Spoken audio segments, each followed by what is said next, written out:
like he had a bunch of black bordered, foreign black bordered duels, duels, nice. and His duels so we were might be in for a nice. treat. I want nice lands so much. Yeah, it is definitely where I sink a lot of time and money, are those sort of things. Nice cards are just the best. Actual practical playsets of things I would play in Standard, I'm good.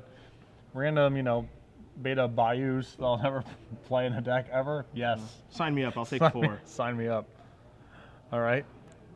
So we see some pretty tropical islands. We see a Daze as well. Foil Daze. Yeah, it looks like a Ponder also in Steven's hand. And Ben taking a look at his. I believe also Steven is on the play. Yeah, and our Death and Taxes hand looks like it's got a pretty good curve here. He's got Mother of Runes, a Jit. So turn 1 Tropical and Nimble Mongoose. We're going to see a Plains and a Mother of Runes. I assume this is going to be met with a Daze.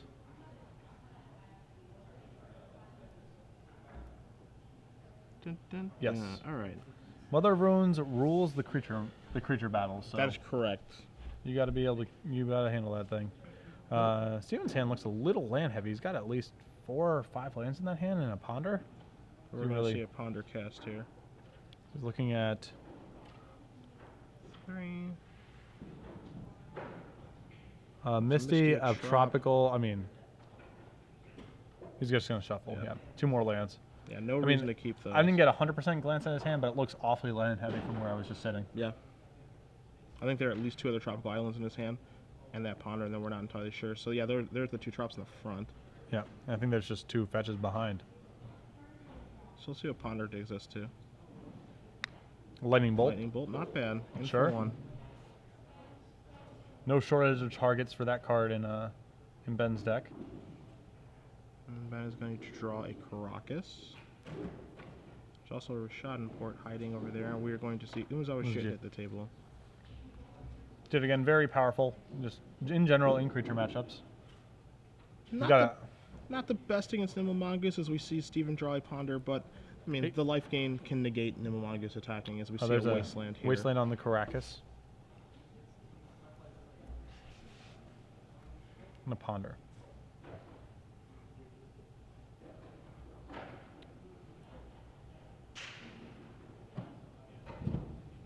Again, just as a general thing, I would have preferred to Ponder first and then Wasteland.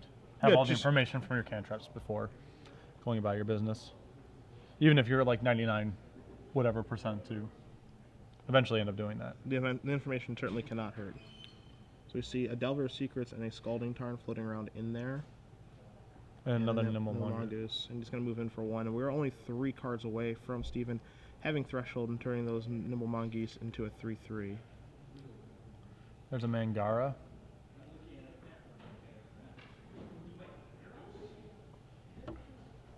It's funny, he had a Caracas and another Caracas in his hand, and that Plains.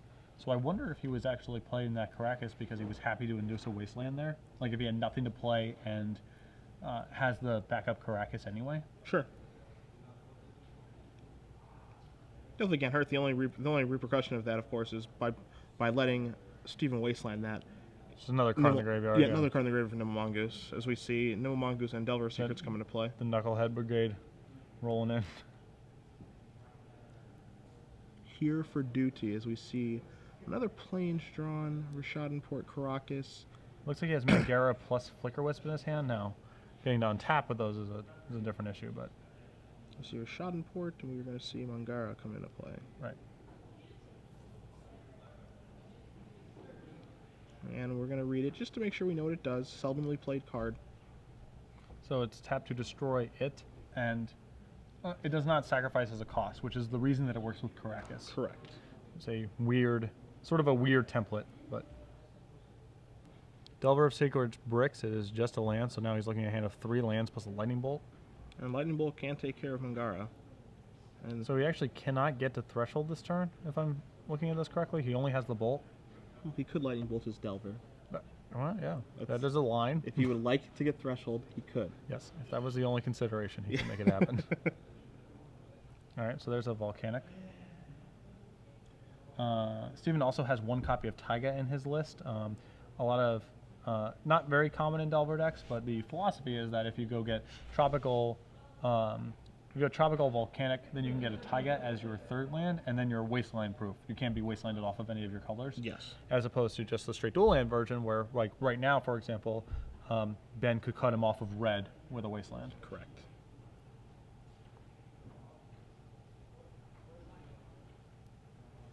I'm not a fan of the Taiga because the downside of having a Taiga in your deck is sometimes you draw a Taiga, and that's often pretty bad for this deck. Yeah. You know, it's not a perfect world where you always get the fetch for it. Yeah, it's like, as it being your third opening land. hand's Taiga Wasteland, huh? All right. He's gonna Okay, take we're the just gonna trade opportunity it. to So that's going to be a 2-spot.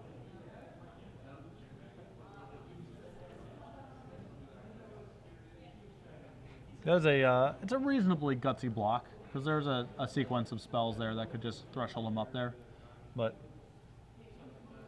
Yeah, I mean, a simple Thought Scour, but again, that isn't lurking in his deck list. Right. So, I mean, there are definitely cards that can turn it on, as we see a Sarah Avenger here. yeah, I imagine this is going to eat a lightning bolt. And for Ben, it's really all about getting that Jit active if he's able to do that. Well, he has another creature too. He has another creature which is really important here because, and this is important for a couple of reasons. Number one is Batterskull is just a giant beating. Yeah. And secondly, like this also just gives him a second creature for him to Jit up. I mean, Steven's just down to a lightning bolt is his only answer. So. Yeah. And we do know, and Steven does know this, that Ben does have a 5th land in his hand as well. Right. So we're getting into the territory where we can actually just hard cast a Batterskull if that's what we search for. But we're opting to search for Sword of Fire Knife. Yes. That's the pro red, pro blue. When it connects, you get to deal 2 to a target and draw a card. I think I still would have preferred to get Batterskull in that spot. Batterskull once in play is a very, very difficult card for Rug Delver to beat. Now, he may have Batterskull in his hand. We may not be able to see his hand that is correctly, certainly true. as we see Stifle. Okay, pretty important to know about that one.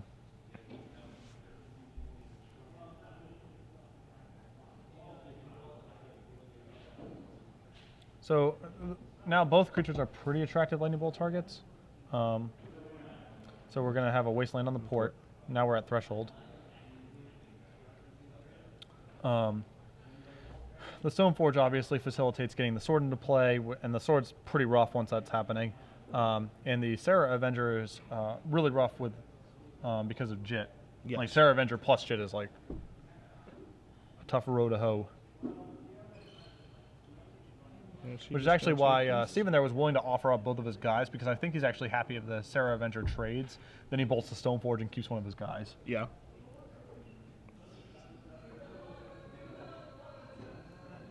I'm going to draw a card. Yeah, this is why, again to bring up the Batterskull thing, it's like, I would have... Alright, we're going to try to equip here. It looks like we're going to be eating a lightning bolt. We also might stifle here, right? Because it's we can get, I guess we get 2 mana out of him regardless. Yeah, I mean you could stifle it and then force him to Right. activate. Try to equip Jit again, then you stifle that one, but you stifle the first one, then bolt the next one, and that's basically his turn. And we'll see Thalia here. Thalia not great here, not really able to block anything. All right, so Steven just drew another land, so his hand is just a stifle now. It's stifle plus land. Looks like he's going to rear up and send on in. Yep. Yeah. And this is why, you know, if he had gotten Batterskull, Steven would have had no choice but to bolt the Stoneforge Mystic. Yes. I mean, it's just Batterskull in play. It's just... And he is going to go down to 6 now. Although I suppose he can stifle the CIP of the Batterskull. The living weapon trigger that comes into play. I Sure. guess he has that. All right, so there's the Taiga. Steven, as you can imagine, appears to be a very careful shuffler. I would be that, yes. I would ask my opponents not to riffle shuffle my deck. It is, you know, it is $350 dual lands or whatever. Oh, that's it? Yeah, it's not bad. I mean, the Taiga's probably about 2 bills or 250. It's a little cheaper, but yeah. I kid. That's it. I mean, it's not a lot. We're going to see Flicker Wisp here.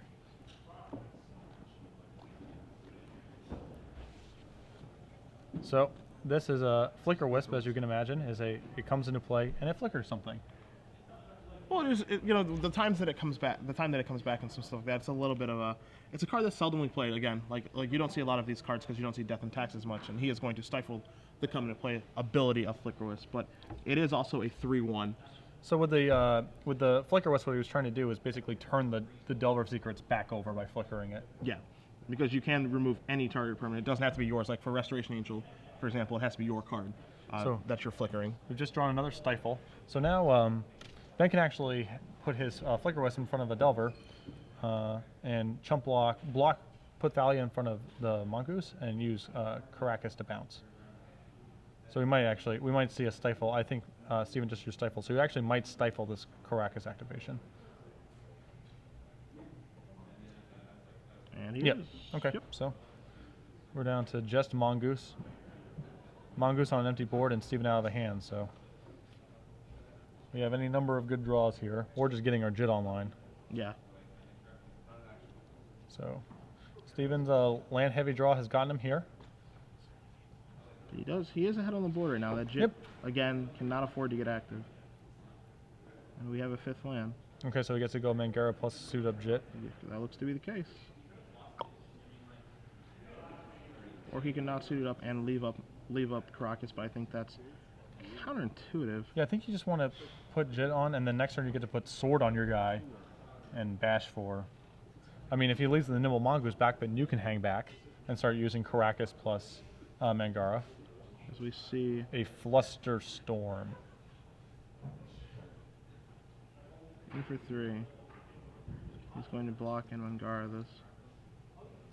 Yeah, I'm not a huge fan. Excuse me, Caracas this. Not a huge fan of this play. I mean, I understand that he draw this way. He dies if the lightning bolt is drawn, but he's given Steven a lot of extra turns here. Although he's just been rewarded by drawing Mother of Runes, which is actually perfect because he can still leave Caracas up, run the same play he ran last turn, get Mother of Runes online, and then Jit plus Mother of Runes can start to take the game over. And he just does Spell Pierce. Steven is drawing a lot of his unfortunate anti-combo control cards right now. Indeed. Not very good against a sea of 1/1 creatures. So we see Mangara go back to Ben's hand. Mother of Runes is now active. And we just drew another Mother of Runes. So he can do the same thing again if he wants to. Yeah, and then he gets to untap with 2 Mother of Runes and have Caracas Mangara plus Sword if he wants it. Yep. We're going to see Mom come into play there. Seems fine. He's just going to pass back. There's a land. So he's going to block and give his guy protection from green. And we're going to respond. Not sure what's going on here. We're sacking our Misty Rainforest. Looks to search for a Volk. Because I think his hand is just Flusterstorm Spell Pierce. I believe so as well. I mean, it may be a Stifle, but I'm almost positive, again, that it is Flusterstorm and Spell Pierce.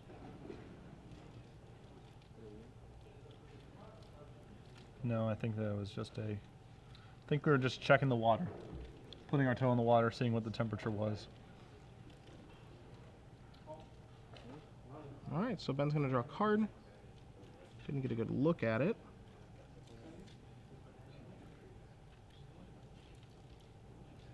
And we are going to put Mangara into play.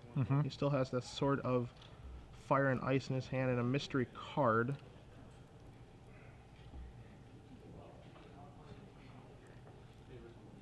The Tarmogoyf, I believe you just drew? I believe that is the Tarmogoyf, yes. It wouldn't surprise me because, you know, this is definitely no insult, but Steven's been reading a lot of cards. It wouldn't surprise me if he was unaware of the Mangara-Caracas interaction. Sure. It's about to go down.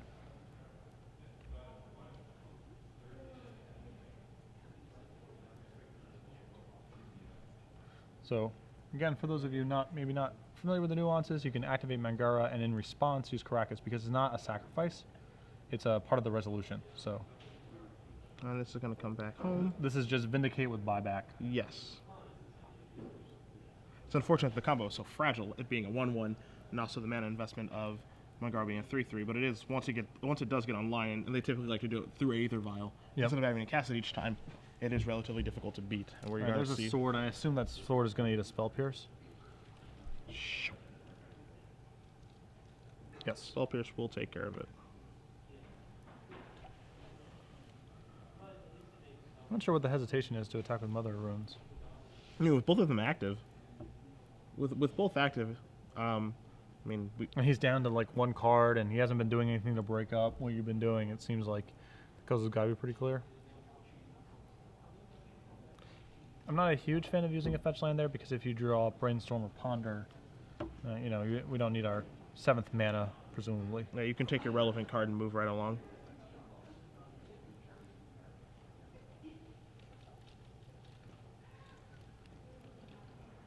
Well, Vile's going to move up to 1 counter. Just drew a Wasteland, so it's going to plow Wasteland. We're going to see Mangara. Wasteland on Volcanic. I mean, I like that Wasteland there. He has actually got, I guess, a long ball shot of cutting him off of. Well, not if he's going to draw a million lands, but I was about to say he has a long ball shot of cutting him off of red there between ports and Wastelands. And at this point, the red cards are really the only ones you got to be worried about. He's going to search out a basic island, checking his deck list. His 4 tropical islands are in play, 2 volcanics, 1 just died, and a taiga, along with the basic island. So the rest of his fetch lands in his deck are going to be off, outside of just simply shuffling his deck.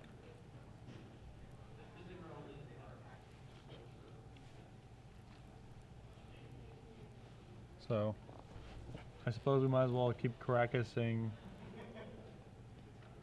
Just keep working on his red mana.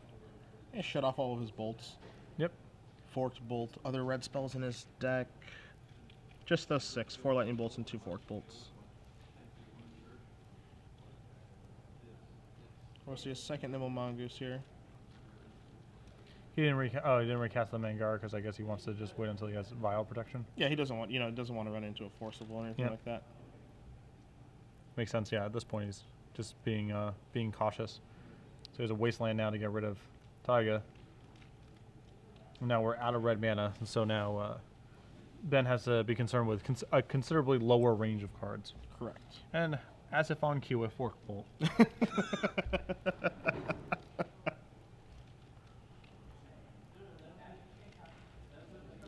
All right, and your turn. Combo time. Yeah, it's a combo deck. As Ben does draw Flicker Wisp for the turn. We are going to see Mangara start to take out the green sources now. So he's Flicker Wisping the Mangara. Again, this is another trigger because Mangara is not a cost as part of the resolution. That these sort of effects work too. So I assume now we can move the JIT over to the Flicker Wisp and start, doing whatever. We'll see a Delver of Secrets. Okay. Just gonna kill that thing.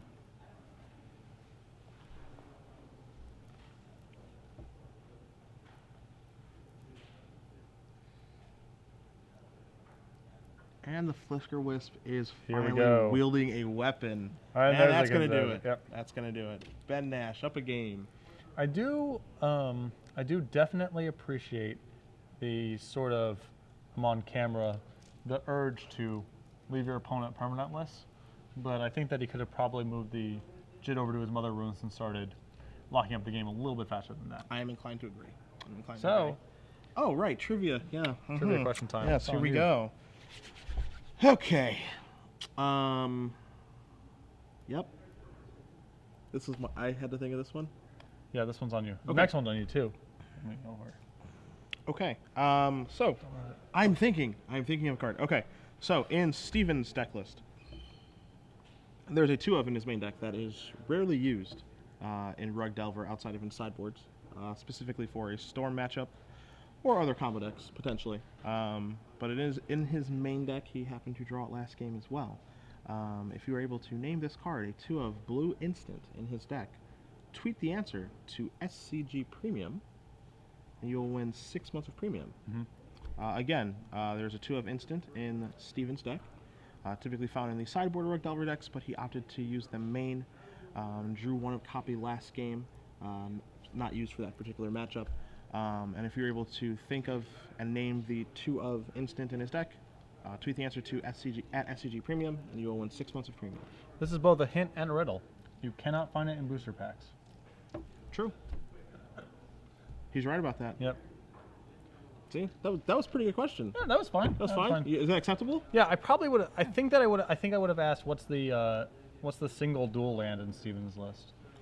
Sure, we could if you were. Because that was actually a topic of conversation inside the game, but that's super narrow. The question was totally fine. Yeah, well, I mean, you made me ask a question, and so I did. Yeah, if you wanted to ask a question, you could have. No, you asked me if that was fine. I told you what I would have done instead. Your question was totally fine. It sounds like you wanted to ask the question, and you just are mad now that you didn't think of as good of a question. That's what it sounds like. Okay. Confirm or deny. I'm gonna deny. Okay. Speaking of sideboarding for the matchup. Listen, I'm comfortable with my trivia question skills so far this weekend. You had 2 questions, one of which you asked and immediately said, that's a horrible question. And then there's a second one, and I've never seen this before, where the producer said, that question's too bad, you gotta try again. So right now, don't worry, I'm totally comfortable in my question and asking skills. I set a high bar. Yeah. That's high praise. Yeah, you might as well call me Alex Trebek. Yeah, so that's what we should do. Yeah, that's absolutely right. Right. All right. So sideboard time. Let's take a look here. You can go first. All right. Well, we got the 2 copies of Jotun Grunt that I like a lot here. He has another copy of. Again, he's got his sort of weird equipment suite. Lean and Bola and Umazawa's Jitte. There's both arguments for. I don't like the Bola so much against decks that actually have removal. Presumably, it's for other, God only knows other death and taxes decks, I guess. You're not really killing creatures very much. Reanimator. Yeah. Figured it out. Oh, yeah, that's totally legit. Yeah, totally good against Reanimator. And that's about it. I mean, again, the Fiend Hunter, Steven doesn't have a lot of, in the way of targetable creatures, and it's still a juicy Lightning Bolt target, so I'm not a fan of that one either. And we also know he has 4 Stifles, so it's possible the trigger doesn't even happen. Sure. Looking at Steven's deck list, I'll keep it short and sweet. 2 Sulfur Elementals in, 2 Fluster Storms. 2 Fluster Storms out. Yeah. There are other things that can happen, but that one's pretty easy. Yeah.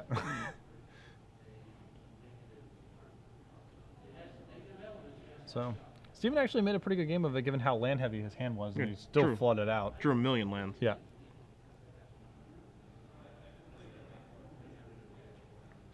He's going to start with Scalding Tarn. I'm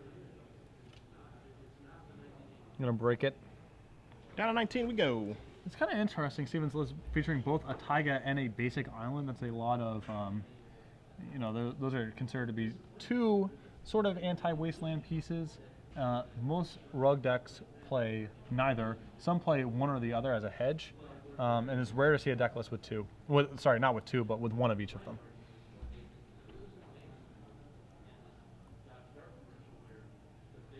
It's also curious that he would have a Wooded Foothills as one of his fetch lands when he actually has a basic island defined, but no basic lands of no basic mountain or forest. That is a little bit strange. I agree. And this is not a man who strikes me as someone who has card availability issues. Again, I agree. So a turn 1 Delver versus a turn 1 Pass from Ben. We're going to brainstorm on the upkeep to try to set up our Delver here. Again, his hand looks awfully land heavy. But I believe he has a Stifle at least that he can set on top as a spell to get his Delver flipped. All right. Insect Aberration, okay. Here I come. So he has shown a Stifle, which now Ben is aware of.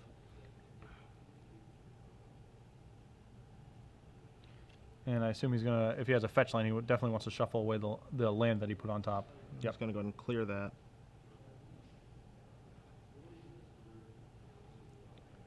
Considering his options, it looks like it's going to have to, if he's going to play the Nomagus, it's going to have to be another tropical island because the taiga is in his hand. Yeah, this would actually be one of the times where it'd be actually nice to fetch the taiga. Yes. Because he would like to get red and green this turn. Yes. But the taiga is unfortunately in his hand.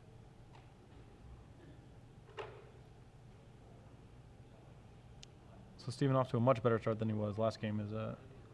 Looks like his Goose is going to get probably thresholded up a little bit sooner. He's already got a Delver. He's already got a flip Delver. He's just off to a much better start this game than the last one. He is land heavy again though, so that's a thing. We're going to see a Rishadenport. That's going to be followed up with a Thalia. Can at least do a little bit of blocking TDL for a bit here. We've just drawn Sulfur Elemental. That's convenient. Is that card good? I don't know. Is that good? Yeah. You know, it's just kill your guy and then probably some other guys in your hand. Part of me would not be able to fight the urge to, like, part of me would actually want to just say go here, give up the 1 point from the Nimble Mongoose for the possibility of Ben adding more to his board. Sure, getting a second creature with it. Although I think the fact that he's like preemptively fetched, sort of, there should be some warning signs going off in Ben's head here. A bit of a giveaway.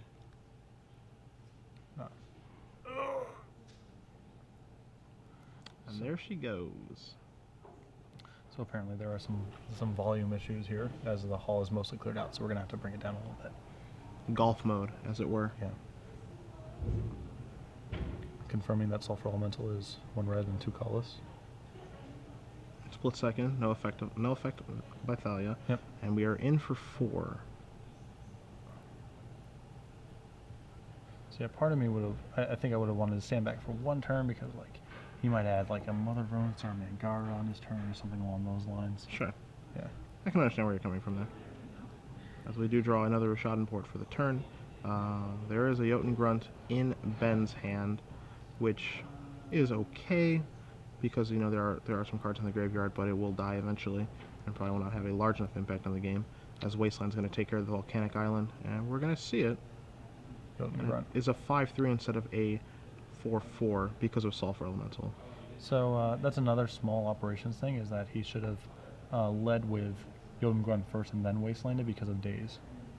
I would agree, yeah. And there's the Taiga. So Jotun Grunt here is a 5/3, again because of the Sulfur Elemental, so if we have a Bolt in hand, it actually clears it out. And if Steven so chooses, Sulfur Elemental will actually end up trading with Jotun Grunt, but what I believe is going to happen this turn is just an attack with Delver of Secrets. Excuse me, Insectile Aberration. But Sulfur Elemental could get a little frisky.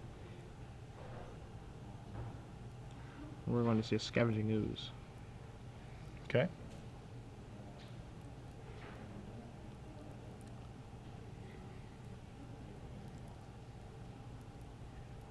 Scavenging Ooze making it a little bit more attractive to trade a Sulfur Elemental. Yeah. Putting in additional creatures in the graveyard. Yeah, two extra guys. Results in some extra life points, a larger Scavenging Ooze, all that good stuff. So we're going to see some attacks. Nimble Mongoose getting frisky. I'm not afraid to take a stand. Everybody. Attack this man. Attack this man. I don't know any more lyrics to the song. Sure. Alright. Getting frisky. So he's going to deal him 6 points of damage there. And of course you can just remove the Nimble Mongoose that did die to Scavenging Ooze. Make him bigger or just take care of the Thalia. So. Yeah, I mean that's actually. I mean, I don't think I would have alphaed there, but it's not clear. I feel like there's a very good chance that Ben does not block, so the Nimble Mongoose is just not. It's not facilitated. Like if you think that attack, it makes sense. If you think that if you just send Sulfur Elemental plus Insectile Aberration, that he's going to block the Sulfur Elemental. Sure. Which feels like fairly low % chance once you've shown that you have Scavenging Ooze. Yeah, once you play. Well, I mean, once you play Scavenging Ooze pre-combat. Right. Yeah. We have Sarah Avenger. Again, 4/2. That is a 4/2. It will trade with Insectile Aberration. And we're going to have a Force of Will here. So I believe that's the last card in Steven's hand, the last 2 cards in Steven's hand. So now we are all in on what's on the board, but that's actually pretty reasonable, as basically Ben has to block Scavenging Ooze this turn, and he's going to remove Sarah Avenger, making that a 4/4 and gaining an additional life. Yeah, so he has to block Scavenging Ooze if he alphas here.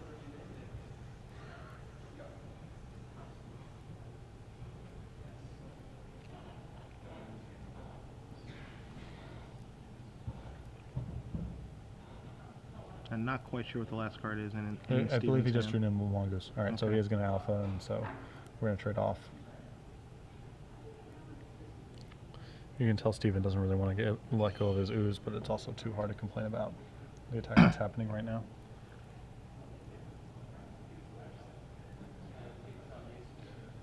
Yeah, Ben doesn't have a choice here, so he's got to put it in front of the ooze. Yep. So he falls to 1. And then it looks like we're probably going to have an Nimble Mongoose post-combat. And it is going to be a, I think that one's a 3/3. He either has 6 or 7 cards in his graveyard. So I think that's a wrap. Yep. Okay, so we're going to be going on to a third game here. We will be moving to a third one. Yep, and that was a much more conventional, powerful start out of the Rogue Delver deck. Yeah. Quickly flip Delver. Other beaters to back it up. That was a small amount of permission. Yeah, some mana disruption. I mean, just all the mix-up components that have made it sort of the top deck of the Legacy metagame for the last year or so. Yeah, for a significant amount of time. Yeah. I'm willing to bet that Steven's metagame choices in terms of the main deck, Flusterstorms and Stifles, were quite good for him. Hey, just obviously he's in the elimination round, so one presumes those cards were good for him. And secondly, just the amount of combo decks we had on camera today was... That's a fairly small sampling of the room, but you said that the Portland area metagame is very show and tell and combo oriented in general. Yeah, it's much more saturated with combo decks than rug decks or I mean Maverick is a player, but the players in this area, from what I've seen, prefer to play combo decks. Yeah, Los Angeles is that's sort of my Los Angeles is a fairly big Legacy scene, and it's definitely a lot more combo oriented than you'll see at your average Grand Prix or your average Star City Open.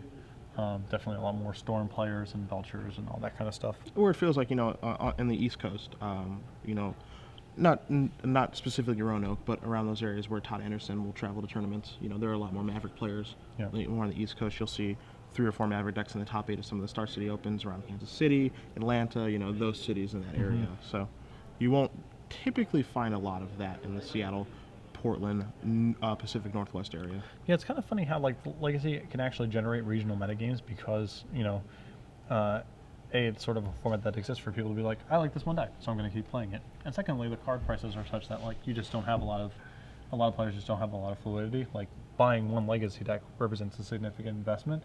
You actually can get regional metagames because it's a lot of the same people showing up playing the same deck they played last time. So it's not just a random thing. It has to do with just the nature of Legacy as a format. Yeah, and it even happened in this tournament. Ross Merriam, who is from Middleton, Connecticut, and flew out here, was playing Maverick. He lives on the East Coast, and that's more where Maverick has played. Corbett Gray consistently plays Sneak and Show. Played Sneak and Show again today. Just some of the local players, or just some of the players like Ross isn't local. They stick to the same deck, as you said, because it is an investment. It's not as easy to change decks in this format as it is in Standard, where one week you're okay playing Delver, the next week you can play Red Black Zombies if you'd like to. So moving on to a third game here. Then we'll be on third and final game. Quick mulligan. Quick. The hand must have been bad. Does not even wait for Ben to resolve his. It must have been a very bad hand. And Ben is going to go back as well. So both players going for 6 of the finest. Yep. I would much rather be on the Death and Taxes side of a 6-card mulligan. Really? Yeah. Just the Rug deck can get color screwed a lot more easily. I mean, that's true, but it just seems like the Rug deck has cards that are much better at undoing a mulligan between Brainstorm and Ponder. Well, those are smoother certainly, but Brainstorm, even to do that, still presumes you have land plus fetch to be able to set up that scenario. So you don't get Brainstorm locked, as it were. Right. When we're on lower cards, I'd much rather have Mother Runes is potentially a ton of card advantage. Stoneforge Mystic is just a flat 2-for-1, and also being on the play, Ben's mana denial elements are way more likely to just come into play as well, which is another thing. The ports plus wastelands. Sure, especially when Steven's on the draw, maybe fumbling around a little bit. Yeah. All right, so each player looking for a much better 6. This is generally also just I would much rather be the person going first, and that's where a lot of both decks are obviously substantially more powerful. 2, 3, 4. So I think that he's looking at a hand with no white man. Okay. Yeah, that's what I think I saw too. He had no white man and no vial. He's going to go down to 5, and it looks like Steven is going to keep. Steven bucks up a little bit here. It can't be too sad when your opponent's mulliganing a 5, unfortunately, even if you'd like to be. It's tough to do. Yeah, there was definitely a time in my life where I was like, pretend to do the hemming and hawing when the opponent was looking at 5, and now, and then there was a later time where I would be like, effusive and excited. Both of those things are improper. I just sort of sit there, and now the cards just are what they are. I'm at about the same state in my career as well. Yeah. There was definitely a time where I was incredibly happy. Yeah. You keep 7 and kill me on turn 1, that's cool. You mulligan a 3, you know, that's cool too. Yeah. next round could just be me, so. Alright, so 5 cards. 2, 3, 4, and 5. And are we happier? Close to happier? That's the look of the I'm not going to 4. Resigned to his fate. Alright, at least the planes. He has a Horizon Canopy, a Jit, a Jotengrunt, and a Mangara. It's not a terrible moment. Yeah, not a terrible 5-card hand, but I mean, what do we got over on the other side here? We have Brainstorm, Nimble Mongoose, Lightning Bolt, Goif. And we're gonna face Stoneforge Mystic. Stoneforge. Any dazes? Any stifles? It's a real. That is a real 5-card hand. So you can just go get a Better Skull and win the game. Yeah. Sure. If you have a stifle, I would use it. I would stifle this. I would stifle this. I would daze it. I would. Brainstorm. No. Okay, so we're gonna brainstorm response. A Tarmogoyf, a Ponder, and a Spell Pierce. Spell Pierce still trucking along in there.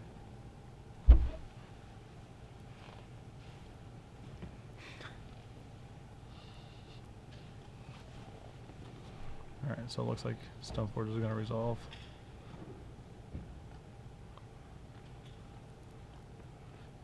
I believe it's Batter Skull time. Yeah, although we believed it last time, and then the time before that. Then it wasn't. And there it is! Yeah. Making a belated debut in the match. It's better late than never. Yeah, that's true.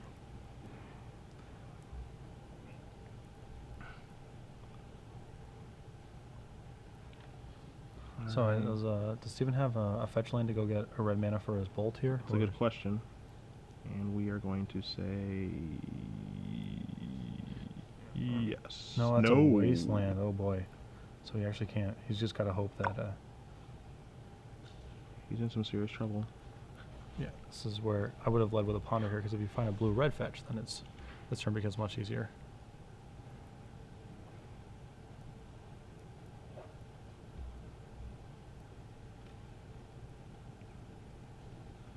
So we're looking at Ponder, blue-red, a Misty Rainforest, and a basic island. And we are going to shuffle. So I don't believe Ben has another land in his hand here. So this is a huge draw step right now. Very, very large draw step for Ben. Yeah, he needs it. We're going to draw a Force of Will. Here we go. Hiya! It's a wasteland. What's a wasteland? Do it right now so you don't get sniped. And Batter Skull is in play, ladies and gentlemen. Getting out the germ token. Against all odds. A story of perseverance in the face of adversity. I'm mulligan to 5. It's not anything that can stop Ben Nash. Yeah. Well, I don't know about do it. Or you're just going to call it a wrap? No, right? I'm not going to call it a wrap. I call it a wrap. Let's see a wasteland. Destroying a wasteland. And we have to say go again.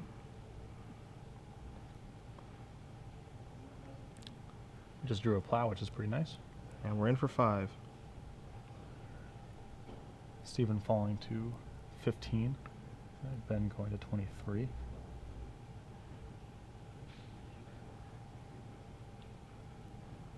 And done. He just drew a Ponder. So I assume we're gonna Ponder here. Oh no, no, he's got Goyf. Yeah, he does have Terminal Goyf. So I'm not Goyf sure how large Goyf it is is. a 3/4 right now. Instant sorcery land is my count. Batterskull reigns supreme. Yeah. Still the boss. All right. So we're gonna ponder here.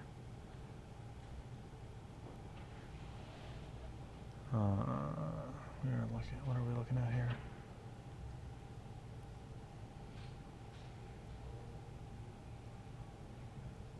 And it's going to be a shuffle. Shuffle. We didn't get a good look at it, but by that response, it could not be very good. As we I did see He just flashed a grudge. an Ancient Grudge. Yes, you saw it just Yep. as I did. And he's going to draw That's a third wasteland. wasteland. Well, you better get him dead, Ben. Caracas. Yeah. And we're going to come in for 5 again. Knocking down to 10. Steven down to 10. Ben going to go up to 27. Does he have anything that he can do with his? Sarah Avenger wouldn't be so bad. We're going to see a Jotun Grunt. Oh, that's a big one. I think I would have forced that. Did he have another? Did he not have another blue card? Caracas.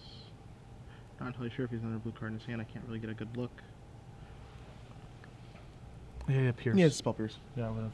Yeah.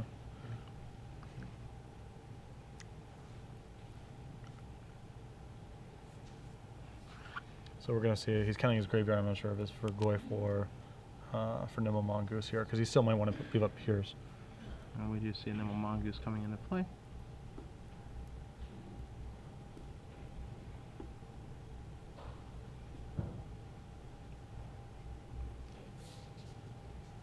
So he's gonna leave up the Pierce and the Stifle instead of playing the Goyf.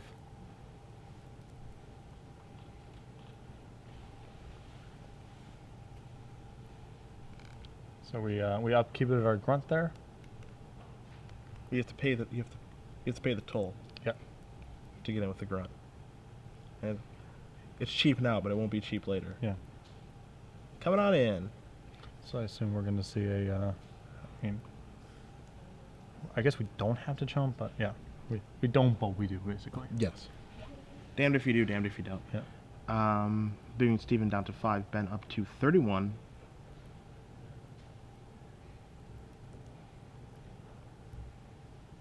And we'll see if he has a follow-up. He did just draw Umazawa Shade. He also does have a Swords of Posture in his hand. I think that he's He's just going to play legit. There's a slight delay there about whether or not he actually wants to run it into a potential Piercer Daze, but you know, at this point, it's sort of whatever. I mean, it's if this exchange had happened a little bit earlier, it might have been relevant because then there's an artifact in the graveyard and Goyf's a 4/5. Sure. But now he's like just got.